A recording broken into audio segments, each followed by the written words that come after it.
Vamos lá.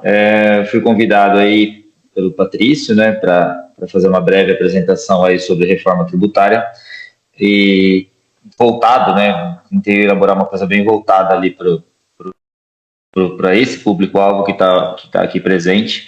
É algo que é um assunto muito extenso. A gente foi na convenção na Convecon, né, que é a maior convenção de contabilidade, semana retrasada. Tiveram, acho que, mais de 40 palestras. Das 40 palestras, 38 foram sobre reforma tributária para 2026. Né? Então, o setor nosso, contábil, não fala em outra coisa a não ser em reforma tributária. Eu vou tentar ser o mais breve possível aqui e vou tentar abrir para perguntas, eu acho que mais para o final, porque senão eu acho que vocês anotarem ou deixarem no chat ali, porque senão eu acho que a gente não vai conseguir cumprir o cronograma. Eu fazendo até o fim e depois voltando, acho que fica mais fácil, até porque algumas das dúvidas que possam surgir, elas podem ser automaticamente respondidas nos slides seguintes, né? Então, acho que isso facilita um pouquinho a compreensão. Tá? Eu vou compartilhar a tela aqui. Vocês estão vendo minha tela? Sim. Sim, né? Então tá. Então aqui o tema reforma tributária, procedimentos práticos aqui para empresários, é o que me foi solicitado para apresentar, uma coisa muito prática, sem termos muito técnicos aqui, né? Então, para não falar em termos técnicos, só estou falando aqui, vou iniciar aqui só para indicar, né, qual é o embasamento legal da reforma tributária. Tudo começa com a emenda constitucional 132, que obviamente precisou ser elaborada, redigida e autorizada para que fosse possível a implementação da reforma tributária no Brasil. Com a promulgação da emenda constitucional, foi possível a publicação da Lei Complementar 214. Essa é a lei mestre que define o funcionamento da regra da reforma tributária no Brasil. Então, hoje, o que se tem sobre reforma tributária está praticamente tudo dentro da Lei Complementar 214, agora foi aprovado no começo desse ano de 2025. Em paralelo, temos o projeto de lei 108, que está em votação, né? Ele foi até aprovado, mas como teve algumas mudanças, teve que voltar para a Câmara para ser aprovado. Após a aprovação, ele vai ser, obviamente, sancionado, e aí sim a gente vai ter novas regras aí da reforma tributária. Não vou me estender aqui, porque aqui são termos mais técnicos, envolve muito mais o entendimento preciso de contadores e advogados, né? Então, é mais para entender, se eu precisar me aprofundar, aonde eu vou? Eu vou em cima dessas regras legais aqui, principalmente hoje, Lei Complementar 214, ok? Esse quadro aqui demonstra muito, dá uma visão, né, da onde que a gente está e para onde a gente vai com a reforma tributária. Então, hoje, o que vai acontecer? Qual é o perfil dos impostos, dos tributos que vão acontecer? Então, primeiramente, a reforma tributária é uma reforma tributária do consumo, tá? É uma reforma tributária do consumo do Brasil. Então, não se tributa a renda, se tributa os impostos sobre o consumo. Por isso que a gente está falando de PIS, COFINS, IPI, ICMS e ISS. Lembrando que os três primeiros impostos, né, PIS, COFINS e IPI aqui são do âmbito federal, quando as empresas, os empresários recolhem, a gente recolhe para a União, o ICMS vai para o estado onde aquela empresa está sediada, e o ISS, quando recolhido, vai para o município onde aquela empresa está sediada, né? Então, isso é o que a gente paga hoje. O que a gente vai pagar, o que o contribuinte vai pagar em substituição a esses 5 impostos que serão extintos? Lá em 2033, esses impostos serão extintos totalmente, tá? A gente vai passar por uma regra de transição, mas ao final eles não existirão mais. O que vai existir em substituição a eles?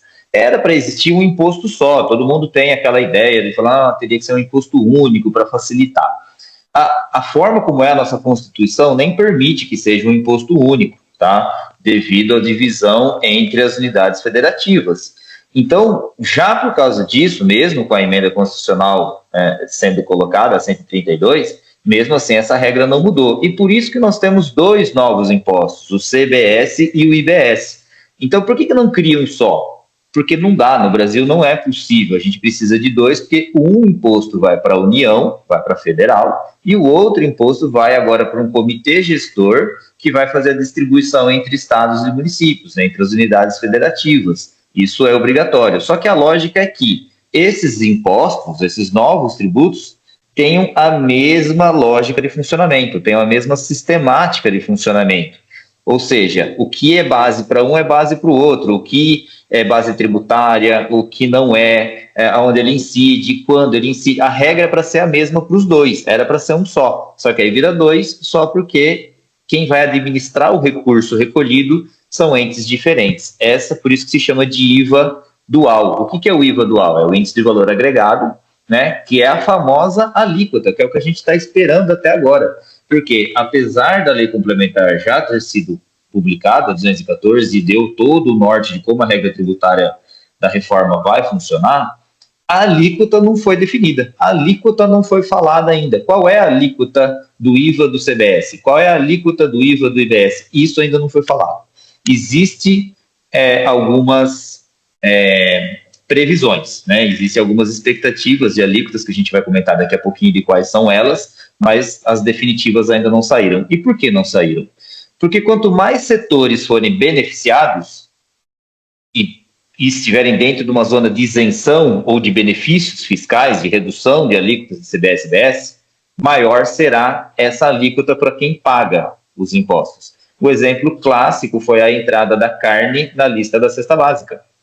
Todo mundo viu isso no começo desse ano, né, no meio desse ano mais especificamente, quais produtos iam ou não iam integrar a cesta básica. E aí estimava-se uma alíquota de IVA de 26,5%, quando a carne entrou na lista da cesta básica, ou seja, a carne não vai mais pagar CBS e IBS no Brasil, né, ou vai ter uma redução de 100%, já estima-se que de 26,5% essa alíquota deva bater 27,9%.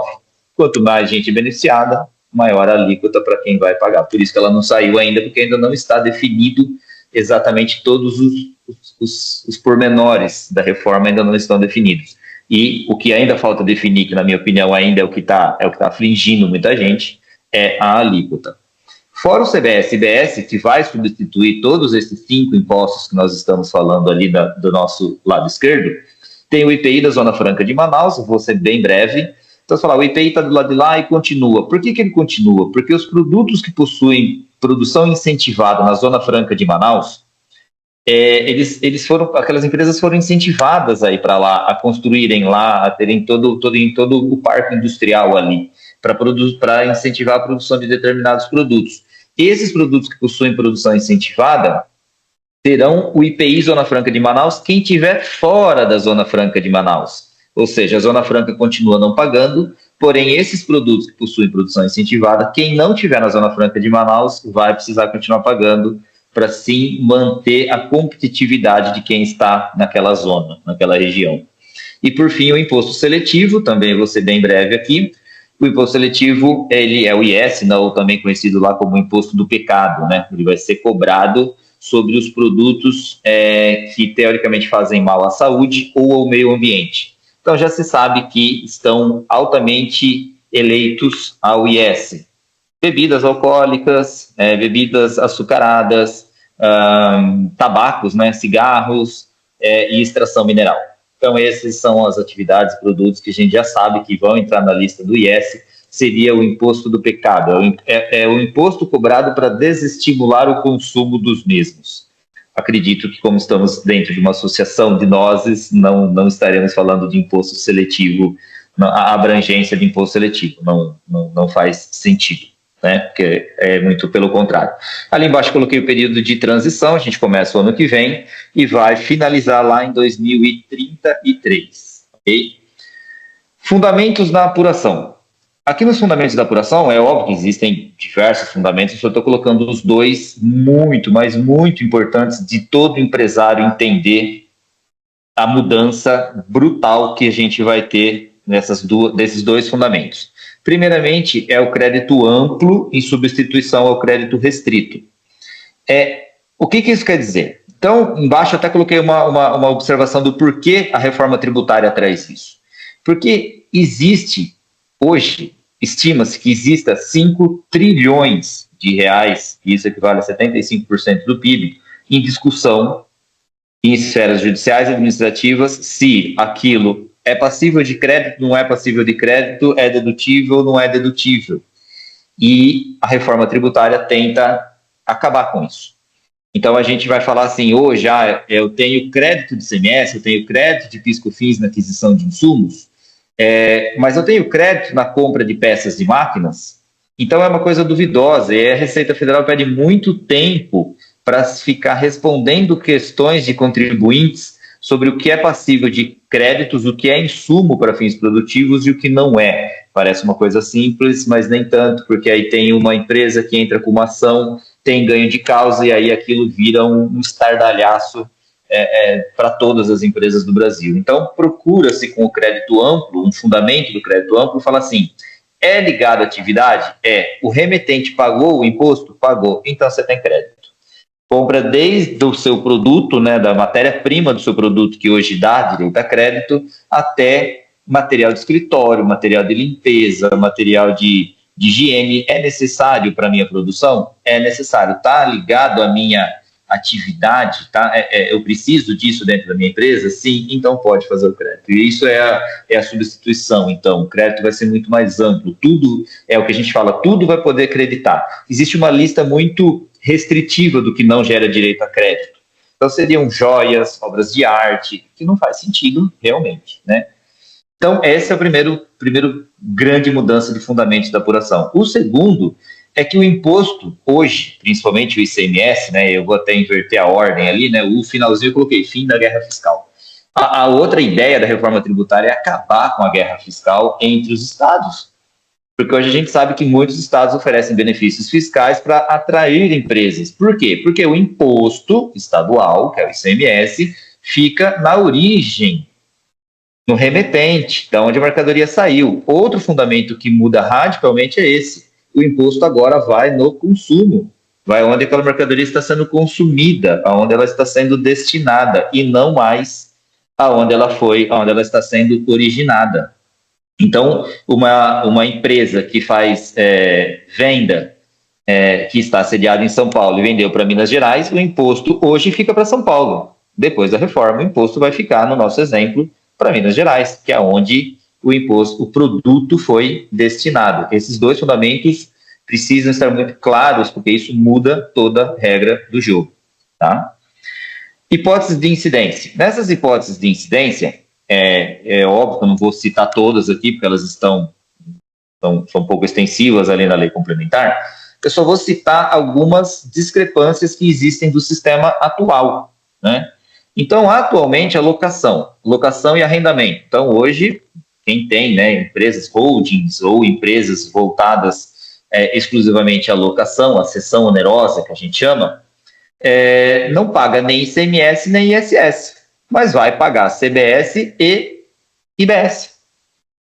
A locação, então, mas a gente viu lá atrás que o CBS substitui o PIS/COFINS e o IPI. Tá bom, eu pago o PIS/COFINS na locação, eu vou pagar o CBS. Mas atualmente eu não pago nem ICMS nem ISS. Eu vou pagar o IBS? Vai. Lembrem-se da regra IVA dual. A base será a mesma para todas as operações. Se incide IBS, vai incidir CBS. O mútuo oneroso, então empréstimos hoje, né, os mútuos onerosos, teoricamente, né, tá previsto a incidência de CBS e IBS em cima do mútuo, que hoje não incide nem ICMS, nem ISS, em cima desses mútuos, né? Não existe imposto sobre o consumo, que se existe em cima de mútuos são impostos sobre a renda.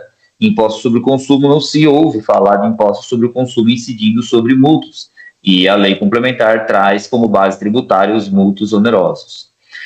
Eu vou pular a transferência. Bonificação. A bonificação é a regra hoje, né, mas meio que através da solução de consulta, vai virar uma coisa... A lei complementar trouxe muito claro como é que a bonificação vai funcionar, a incidência em cima de bonificação.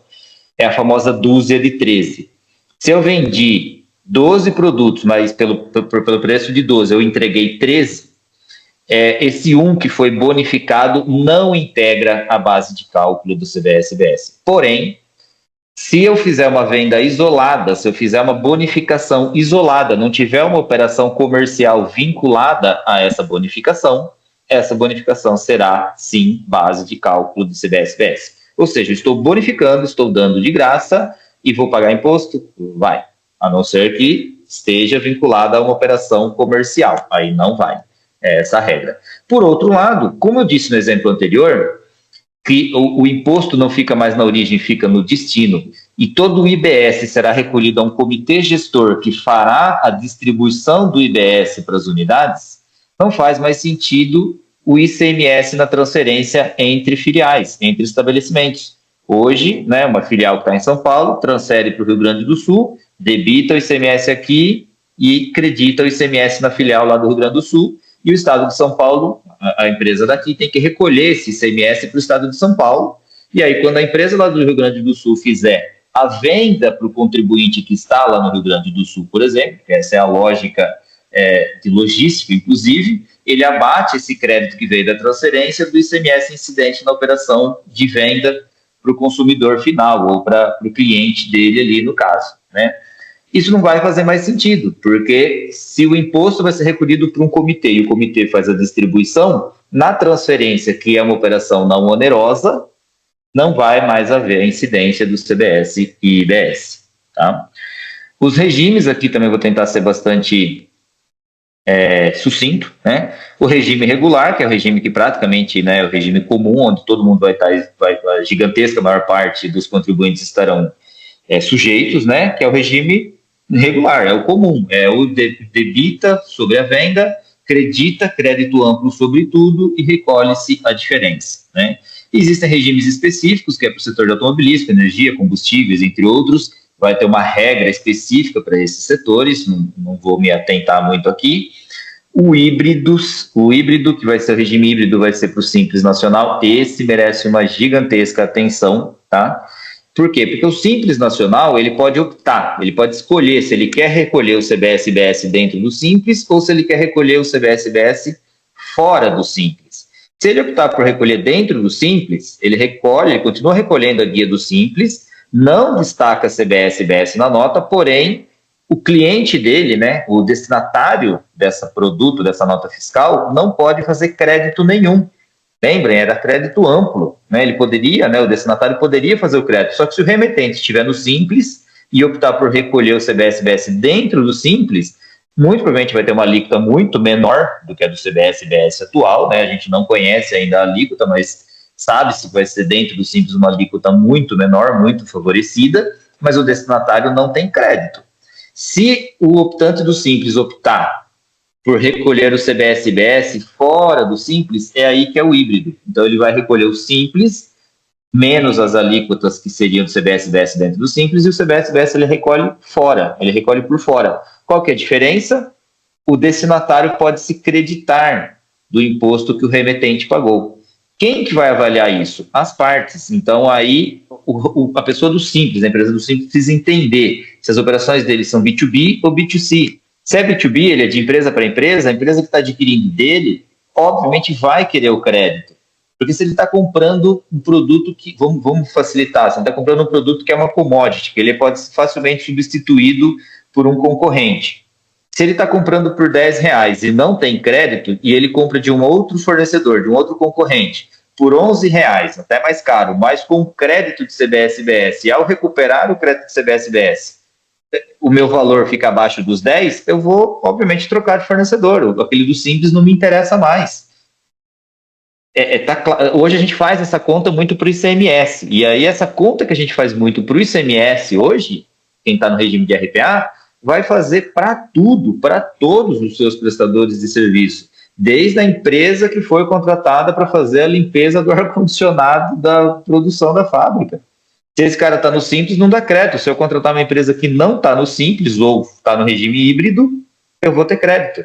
Então, eu vou falar um pouquinho mais sobre isso nos nossos exemplos. Mas é o regime híbrido, isso.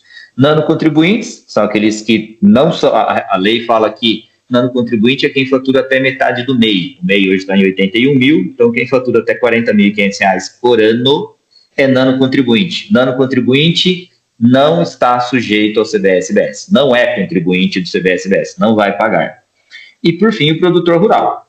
O produtor rural, artigo 164, faz uma diferenciação, uma distinção. O produtor rural que fatura até 3,6 milhões por ano não é contribuinte do CBS-IBS. O produtor rural que fatura acima de 3,6 milhões por ano é contribuinte do CBS-IBS. Quem fatura a mais não tem o que fazer. Faturou mais de 3,6 milhões no ano anterior, no ano seguinte está obrigado a recolher o CBS-BS, que vai de acordo com o produto que ele vende. A gente já vai entrar nisso. Se eu faturo menos, eu não pago, não sou contribuinte, mas também não gero crédito para o adquirente. Por isso que o produtor rural também pode, por opção, quando ele fatura até 3,6 milhões, optar pelo regime regular. O produtor rural. Aí é uma opção dele, tá? Aí ele tem a opção, quem fatura menos de 3,6 milhões. Eu coloquei aqui uma simulação, eu tentei fazer uma simulação muito simples aqui, porque devido ao tempo, né? Então eu coloquei aqui um exemplo de uma empresa, modelo, que tem aqui, eu coloquei aqui ó, a CBS-BS integral previsto uma alíquota de 17,7, 8,8. Cada apresentação traz uma, mas a variação é no máximo de meio ponto percentual ali, para mais ou para menos desses valores que eu coloquei aqui. E aqui eu coloquei uma empresa para facilitar o entendimento, que eu coloquei lá, da mudança de regime, de uma locadora, de uma empresa de locação. Então, a empresa de locação tem uma redução, é previsto, uma redução de 70% da alíquota do CBS-BS para essa atividade de locação, de cessão onerosa, digamos assim. Então, eu tenho uma fazenda, uma área rural, e eu arrendo essa área. Eu tenho uma casa, está numa holding, e eu arrendo essa casa, esse galpão, esse imóvel. Então, eu estaria aqui dentro dessa simulação. Hoje, o que uma empresa paga? Imposto de renda, adicional do imposto de renda, estou colocando aqui um arrendamento alto, digamos assim, né? Contribuição social, PIS, COFINS, e eu não pago mais nada. A carga tributária hoje de uma empresa de locação é de 14,33%, estou colocando aqui o lucro presumido, que pelo menos 98%, 99% das empresas de locação, hoje, locação de imóveis próprios, são do lucro presumido, visto que a locação de imóveis próprios é vedada no Simples, é proibido, e lucro real não faz sentido, porque ela não tem custos, obviamente, ela tem uma alta margem de lucro. O que acontece pós-reforma? Percebam, imposto de renda, adicional de imposto de renda e contribuição social, ela continua pagando igualzinho. São os impostos sobre a renda. A reforma tributária muda os impostos sobre o consumo, que era o PIS, o COFINS, o IPI, o ISS e o ICMS. Uma empresa de locação que só paga PIS e COFINS vai pagar o CBS, vai pagar o IBS, não vai pagar o imposto seletivo, que é o imposto do pecado, né? Só que a gente vai, aqui o que eu estou fazendo? Eu estou colocando essas alíquotas, reduzindo em 70%, o reflexo é que 8,8 vire 2,64 e 17,7 vire 5,31. Então, o que vai acontecer? Em 2025, percebam, se eu tiver uma base tributária de R$100 mil, que é o valor do meu arrendamento, eu pago 4.800 de IR, mais 3.000 de adicional, mais 2.800 de contribuição, 650 de PIS e 3.000 de COFINS. Pago 14.330, que dá 14,33% de impostos. Está aqui. Em 2026, isso é muito importante. Em 2026, apesar de iniciar a fase de testes, a alíquota de CBS-BS vai ser de 1%, 0,9% para a CBS e 1% para a IBS. Preciso, então, correr urgentemente para fazer minha renegociação com todos os meus prestadores de serviço, com todos os meus fornecedores, com todo mundo já urgente? Não precisa. Por quê? Porque em 2026 essas alíquotas serão de testes, a Receita já informou, e o valor apurado de CBS e IBS, a Receita ainda não indicou exatamente o que vai acontecer. Em alguns seminários, se fala que se o contribuinte cumprir as obrigações acessórias, o que é obrigação acessória? É destacar a base de cálculo na nota fiscal, destacar a alíquota, destacar o valor da CBS e IBS na nota fiscal, preencher as obrigações acessórias, confessar o débito, ele não precisa cumprir a obrigação principal, ou seja, cumprir as obrigações acessórias e não precisa cumprir a obrigação principal. O que é a obrigação principal? O pagamento do imposto. Se você cumprir todas as regras, você não precisa pagar. E há uma outra vertente que diz que precisa sim fazer tudo, confessar e pagar, e do que se pagar você abate do PIS e do COFINS em 2026. Ou seja, em 2026, por mais que eu não renegociei os meus contratos, eu não vou ter impacto econômico e financeiro na minha empresa. Só que 2026 vai ser o ano de renegociação de todos os contratos da minha empresa. Todos os contratos, sem exceção. Por quê? Porque eu sou um prestador de serviços de contabilidade. Hoje, nenhum cliente meu toma crédito de nenhum imposto sobre a minha nota fiscal. A partir de 2026 é um teste, mas a partir de 2027, vamos falar, o meu serviço é essencial e necessário para aquela empresa. Ele vai tomar crédito do CBS-BS, mas se a minha empresa for do Simples, eu não vou pagar, eu posso até optar pelo híbrido, mas eu posso optar por ficar dentro do Simples, não pagar o CBS-BS, tem uma carga tributária menor, mas o meu cliente não tem crédito do CBS-BS.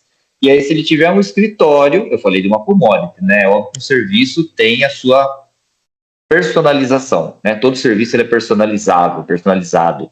Então, se ele encontra um serviço similar, para não falar idêntico, com o mesmo preço, só que de uma empresa que não está no Simples ou está no Simples híbrido e ele tem o crédito de CBS-BS, percebam que o custo do serviço de contabilidade vai cair, porque eu tenho crédito em cima desse serviço que até hoje é óbvio que nenhuma empresa nunca se creditou de nenhum imposto da nota fiscal da empresa de contabilidade.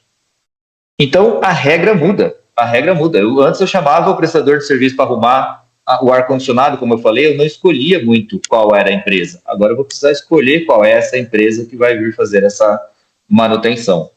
Então, em 2026 ainda não tem impacto. 2026 vai ser o ano da negociação, porque se eu apurar mais aqui, eu abato a mais do PIS e do COFINS. Então, isso não é para provocar impacto financeiro em 2026. Já em 2027, aí sim, aí a gente já entra com o CBS, desculpa, só o CBS, perceba, o CBS, ó, 100.002,64. O CBS já entra com alíquota real, integral, o IBS ainda está em testes, ainda fica em testes. E já não existe mais PIS e COFINS, ou seja, já não tem mais de onde abater. Isso quer dizer que se aqui eu apurar mais CBS e IBS, porque estou contratando empresas do Simples, estou contratando não contribuintes, eu vou acabar pagando mais CBS e IBS do que deveria.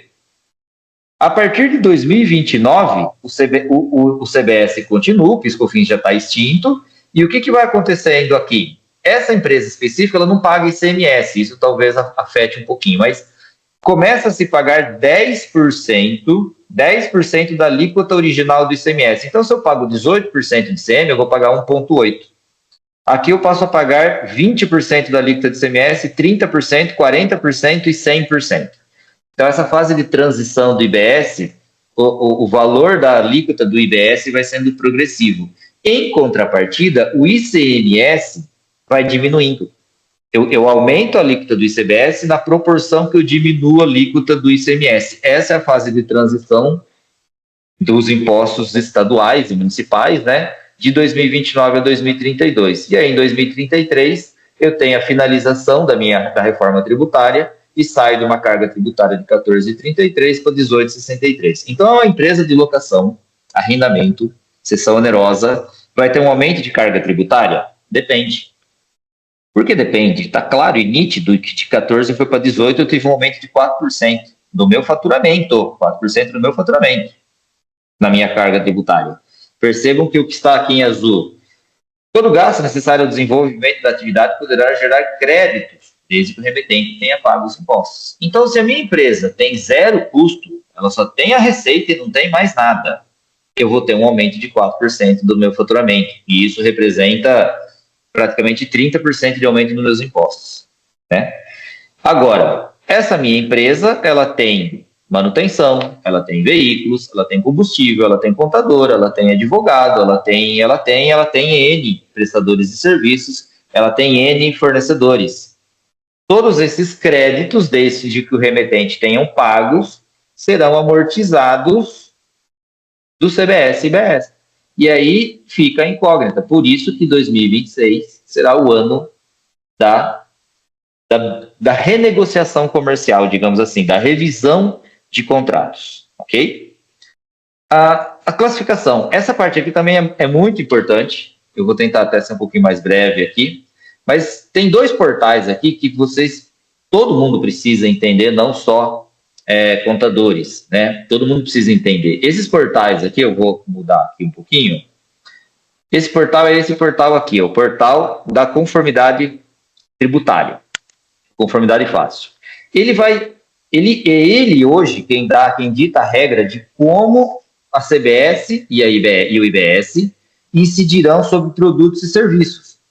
Então, tributação integral. Quem vai pagar a alíquota integral de CBS e IBS? Traz aqui algumas especificações, mas principalmente tem os outros aqui, né? Ele vai falar em situações tributadas integralmente. O exemplo clássico, quem hoje não tem nenhum benefício fiscal que eu vejo de ICMS, ISS, PIS e COFINS, é a indústria gráfica, que faz encartes, que faz embalagem. A indústria gráfica paga um absurdo de impostos proporcional à sua receita bruta. A indústria gráfica vai estar aqui. Por exemplo, não tem nenhum benefício fiscal. Ela vai usar esse código nas notas fiscais e vai usar a alíquota cheia, a alíquota integral de CBS e IBS. Quando estamos, no exemplo que nós estamos falando, alíquota reduzida. Eu não acabei de falar que seção onerosa, vou até colocar aqui, de onde é que eu achei aquele valor? Por aqui, ó. Seção... Aqui. Operação de locação, seção onerosa, arrendamento de bens imóveis. Tem uma redução de CBS e IBS, é isso que está aqui em cima, tá? Redução, percentuais de redução. Então, um percentual de redução sobre essa atividade de 70% da alíquota. Outro exemplo muito importante que a gente precisa entender, estamos todos no ramo alimentício e vou em contra ao que eu falei. Existe um percentual de redução de tudo isso aqui que está aqui, ó, de redução de 100% do CBS e IBS. Quem que está aqui? A ZPE, né? Zona de processamento de exportação, a Zona Franca de Manaus, venda de dispositivos médicos e venda de produtos destinados à alimentação humana conforme anexo 1. Quem é que está no anexo 1? Se a gente clicar aqui, vai abrir todas as NCMs dos produtos que estão no anexo 1 que não vão pagar CBS e IBS. Se vocês olharem 0201 é carne, 0201 é carne, 25, 19, 21, 19, 17, são todos os produtos que fazem parte da cesta básica. Os produtos que fazem parte da cesta básica estão aqui no anexo 1. Esses produtos têm redução de 100% da CBS e IBS. Se o meu produto está aqui, eu não vou pagar CBS e IBS na venda dos meus produtos. Em contrapartida, fornecimento dos produtos da alimentação humana. Perceba que a gente estava lá no comecinho, ó, a gente estava aqui na redução de 100% do anexo 1, e aqui embaixo nós temos novamente o código 200034, fornecimento de alimentos destinados ao consumo humano, é igualzinho. Só que aqui eu tenho uma redução de 60%, e aqui está no anexo 7. São os demais produtos que muito provavelmente estarão os produtos 2008, por exemplo, 2008, 2009, são os produtos processados, né? São os produtos alimentos que já foram processados aqui, que muito provavelmente tem os benefícios lá do artigo 39 do anexo 2 do ICMS. Então, se o meu produto está lá no anexo 1, eu não vou pagar, eu tenho redução de 100%. Se o meu produto está no anexo 2, eu tenho uma redução de 60% da alíquota original. Qual é a alíquota? Ainda não sei qual é, mas é muito importante entender esse portal para já se antecipar, né, junto com a sua contabilidade, com a sua assessoria, para a gente parametrizar e entender qual será a carga tributária efetiva de cada empresa. Paralelamente a isso, ainda vai ter um... Oi? Henrique, desculpe, só estou preocupado aqui porque nós estamos numa questão de horário e o Clayton tem uma perguntinha para te fazer. Só não rapidinho, pode... só para na prática, o que muito acontece, né? Falando no ramo de nozes e castanhas, né? A gente sabe que hoje as empresas, as processadoras, né, tanto as processadoras, elas que fazem o primeiro processo de descascamento, embalagem e venda para o mercado, o ICMS não tem crédito. A gente paga na origem todo o ICMS, o inicial para o processo todo, né? E eu digitei ali a NCM 0802, que entraria e englobariam quase todas as nozes, castanhas e outras aqui dentro do nosso processo, tá? Como é que ficaria já isso daí, já que vai ser no consumo e não na origem? Nós vamos deixar de pagar esse ICMS e o IBS, né, que vai ser só lá no destinatário, ele vai pagar isso daí? Ficou uma dúvida para mim nesse processo. Vamos lá. Eu não vou nem colocar um exemplo tão específico de um produto, mas imagine que você tem um fabricante que é um produtor rural. O primeiro ponto que a gente tem que entender é se o produtor rural ele é contribuinte do CBS-BS ou não. Ele está faturando acima ou abaixo dos 3,6 milhões. Imagina que ele esteja abaixo dos 3,6 milhões. Vai ter CBS-BS, o remetente vai ter destacado o CBS-BS nessa nota? Não. Então, o adquirente não creditou nada. Então, não tem imposto a ser recolhido, não vai ficar com ninguém. A indústria, por sua vez, processa e revende e vende esses produtos processados. Nessa operação, ela já não é mais um produtor rural, o produto passou por uma industrialização, e nessa operação, vamos falar que caiu no anexo 7 e tem uma redução de 60%. Então, a origem, o seu fornecedor estava no Rio Grande do Sul, o Clayton estava em São Paulo. Na primeira operação não teve ICMS, então nenhum estado vai receber nada. Na segunda operação, a indústria do Clayton estava em São Paulo, processou e vendeu para Minas Gerais, com destaque de CBS-BS na nota, com redução da base de cálculo. Esse CBS-BS dessa nota, que o Clayton destacou, vai para quem? Para o estado do destino. Eu não sei se eu respondi, mas seria essa a sistemática. Não, sim. Seria mais essa. A linha, de, por exemplo, da prática. Porque, por exemplo, como a gente faz a nota, a origem de pagamento, independente de quem vai receber hoje, quando a gente faz a nota, que é o processador, ele destaca a nota, por exemplo, do Rio Grande do Sul, onde eu estou, para São Paulo, nós pagamos 12% de ICMS. Em favor de quem? A favor do estado de São Paulo, certo? A favor do Rio Grande do Sul. A sua empresa está em São Paulo, ela recolhe uma guia especial. Não, ela está no Rio Grande do Sul. Ela está no Rio Grande do Sul, eu mando um produto para São Paulo. Quem recebe os 12 é São Paulo, certo? Não, muito provavelmente não. Muito provavelmente fica na origem, né? O ICMS hoje fica na origem. Mas independente, por exemplo, mas é a minha empresa que paga uma DARF de 12% quando sai o produto aqui da empresa, tá? No novo modelo, as empresas elas vão pagar esse imposto ou é na frente que vai ser pago esse imposto? Na verdade, assim, eu preciso entender, o ICMS da operação própria não é substituição tributária que a gente está falando, não é ICMS. É ICMS da operação. Se for ICMS da operação, se for ICMS da operação própria, está ficando na origem. Com certeza, a guia está em favor do estado de origem. Tá? Não, independente de para onde vai o dinheiro, o importante é saber o seguinte: quando eu emitir a nota, porque hoje eu não tenho créditos, e agora vai começar a ter créditos, a operação da empresas agroindustriais vão começar a ter créditos, tá entendendo isso daí? Mas na hora de eu começar, fora os créditos que eu vou ter no negócio, o meu IBS e CBS eu vou pagar na nota que eu emitir a mais, ou vou ter esses créditos para compensar, ou vou ter uma base reduzida para calcular isso daí? Isso, eu entendo que assim, se você estiver comprando, se você estiver comprando de um produtor que está na zona enquadrado como não contribuinte, não vai haver a guia, porque não vai haver o destaque do CBS-BS. Se você estiver comprando de um produtor que é contribuinte, quem vai estar obrigado a fazer o recolhimento é que, assim, essa pergunta sua envolve um processo que chama split payment. Eu tenho receio de eu falar uma coisa, que eu acredito que esse split payment não será implantado num futuro tão próximo, porque é uma coisa muito complexa mesmo, mas a ideia é de que, se ele é contribuinte do CBS-BS, quem deve recolher o CBS-BS, teoricamente, seria pela regra de hoje, é o remetente. Mas, se o CBS-BS realmente for, se o split payment realmente for implementado, quando ele for implementado, quem paga sempre será o destinatário. Vai mudar toda a regra do jogo.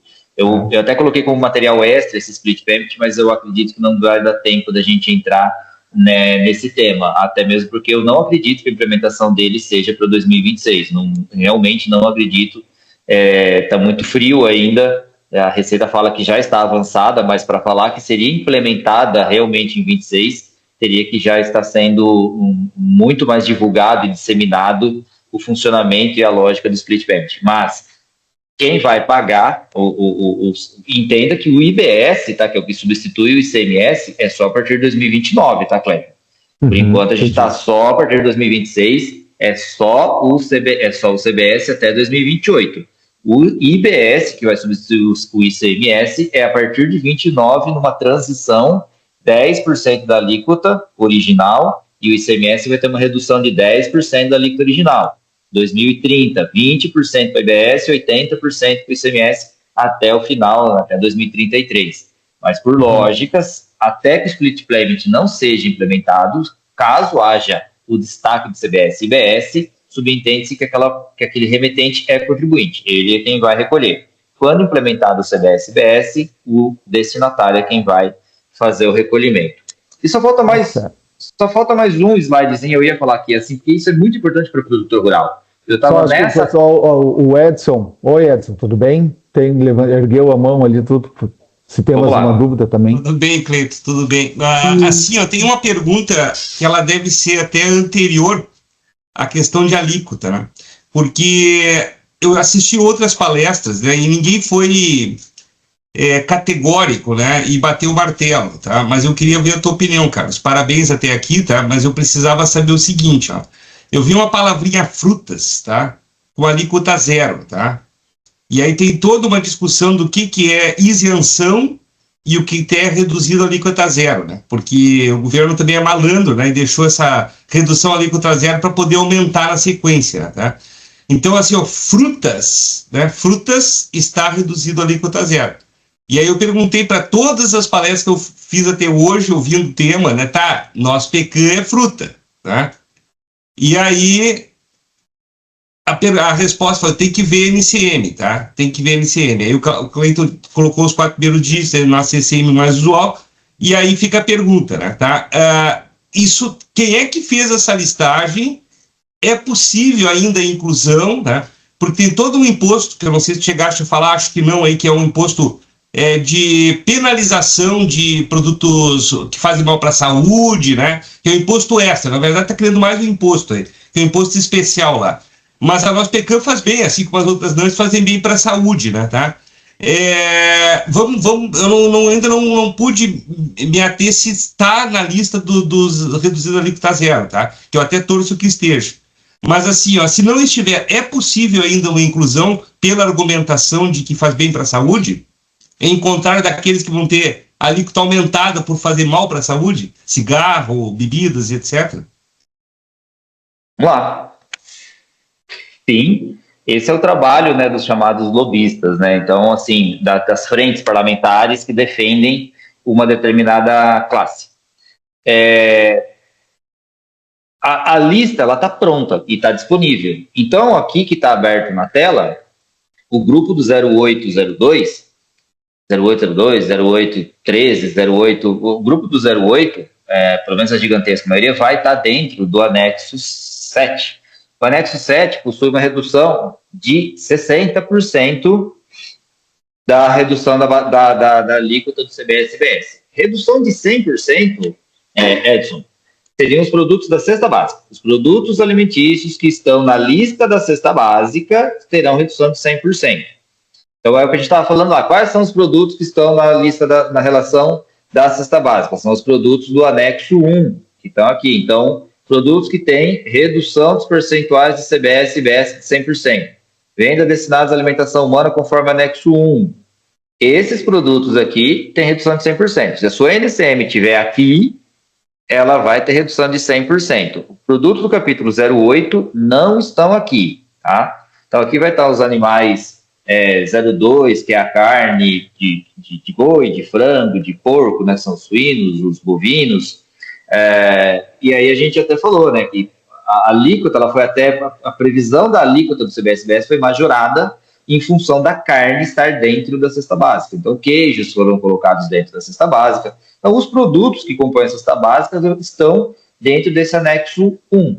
Os produtos ainda destinados à alimentação humana, mas que não estão dentro da cesta básica, muito provavelmente vão estar dentro do anexo 7, que aí é esse outro código do CBS-IBS que eles vão usar. Dentro do anexo 7, aqui sim a gente vê que nós temos muitos produtos do capítulo 20, né, que são os produtos vegetais, e os nossos produtos do capítulo 8 também, muitos dos produtos do capítulo 8 estão aqui. Então, muito provavelmente, os seus produtos estarão com redução da base de cálculo de 60%. É possível ainda? Olha, eu acredito que sim. Eu acredito que ainda é possível uma frente, né, conseguir benefícios. E o que você estava falando é o IS, né, o imposto seletivo, chamado imposto do pecado, que foi criado para penalizar ou desestimular o consumo prejudiciais à saúde ou ao meio ambiente. Se vai conseguir ou não mudar o que está hoje vigente, que é isso aqui, eu não sei lhe responder, mas que é possível, sim, eu acredito que várias NCMs trocarão de códigos, eu acredito, no decorrer da implantação da reforma e mesmo após a conclusão da reforma, né, da transição da reforma tributária, nada impede de produtos serem prejudicados pela tributação ou beneficiados pela tributação, trocando o percentual de redução ou trocando eles de anexos, tá? Não sei, acho que era isso que você queria saber, né? Ok? Deixa eu aproveitar que você tomou um tempinho para ganhar fôlego aí, te fazer duas perguntas, talvez três. A primeira delas é o seguinte: pelo visto esse assunto é um assunto que traz muito interesse às empresas. Por quê? Porque a pergunta que eu faço para você é a seguinte: esquece dia 1º de janeiro especificamente, mas pelo que você falou, uma série de situações, e você mesmo colocou naquela simulação, que apesar de subir para 18,4%, algo nesse sentido, a tributação em 2033, talvez a carga tributária da empresa fosse menor porque ela usaria uma série de compensações que hoje não faz. Muito bem. Então, o que eu quero perguntar para você é o seguinte: dia 1º de janeiro, para tudo, eu preciso estudar o que eu vou fazer, tem que mudar a tabela de preço, porque eu vou ter que considerar crédito de mais aumento de alíquota ou não. 2026 pode seguir normal, essa é a primeira. E a segunda é a seguinte: esse é um assunto que, apesar de não ser apaixonante para a gente, ele é extremamente urgente, porque a gente precisa entender, e as alíquotas, é o que você falou, ainda não estão caminhando. Então, eu faria uma proposta, tendo em vista que a gente está com o nosso tempo um pouco estourado, se você poderia se colocar à disposição, se a gente poderia abusar da sua boa vontade, e a gente poderia fazer uma reunião na semana que vem, talvez, e aí a gente dá uma olhada com os nossos associados, aonde eles poderiam trazer, inclusive, o pessoal deles, mais técnico, e aí ser uma discussão realmente técnica, faz uma coisa mais incrementada. Eu não sei se isso seria do agrado de todos, mas me parece que isso poderia ajudar. Aí precisa escutar o que Clayton, o próprio Eduardo, Edson, Camargo, enfim, os associados empresários aí que poderiam dar uma opinião nesse sentido. Vamos lá, da minha parte, sim. Eu só preciso definir, obviamente, vocês me passam qual seria a agenda e eu confirmo se eu tenho a disponibilidade para o dia, mas estou à disposição, sim. E respondendo a primeira pergunta, é o último slide, né? Então, o que precisa estar preparado para 2026? Então, o que eu preciso no dia 1º de janeiro de 2026? Primeira coisa, verificar se o sistema de RP da minha empresa está implementado às notas técnicas do CBS-BS. Parametrizar o sistema, ou os produtos, ou os meus serviços, de forma a atender a regra fiscal e legal, evitando assim uma paralisação do sistema. E aqui a grande deixa é essa. Então, o que eu preciso fazer já, urgente? Eu estou atrasado para a minha reforma tributária? Eu me sinto perdido, eu vou ser penalizado por isso? Eu entendo que não. O que precisa ser feito? A partir de segunda-feira, agora, a Receita Federal libera, a Secretaria da Fazenda, na verdade, a Cefaz da vida, vão liberar os ambientes de testes para que os dados de CBS-BS, né, os códigos do CBS-BS, sejam inseridos nas notas fiscais e transmitidos em fase de homologação, em fase de teste. Isso libera na segunda-feira, ou seja, por mais evoluído que você já tivesse, você não ia ter feito teste prático algum até domingo, você não consegue fazer nada. A partir de segunda-feira é que os testes vão começar a valer de verdade e ter a validação. O que eu recomendo fortemente?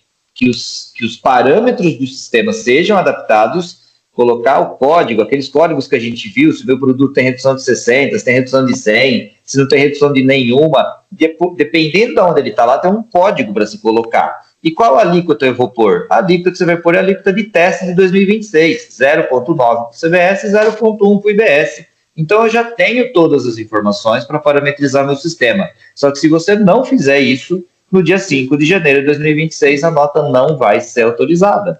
Se a nota não é autorizada, travou o faturamento. Travou o faturamento, não se diz, cabeças vão rolar, né? Então, temos 2 meses para fazer todos os testes dentro dos sistemas. Renegociação, verificar se eu vou ter aumento de carga tributária, porque eu não é para agora. Eu entendo que o quanto antes a gente fizer, claro, melhor, mas se eu não fiz nada, não renegociei com ninguém até o momento, vou ser penalizado por isso?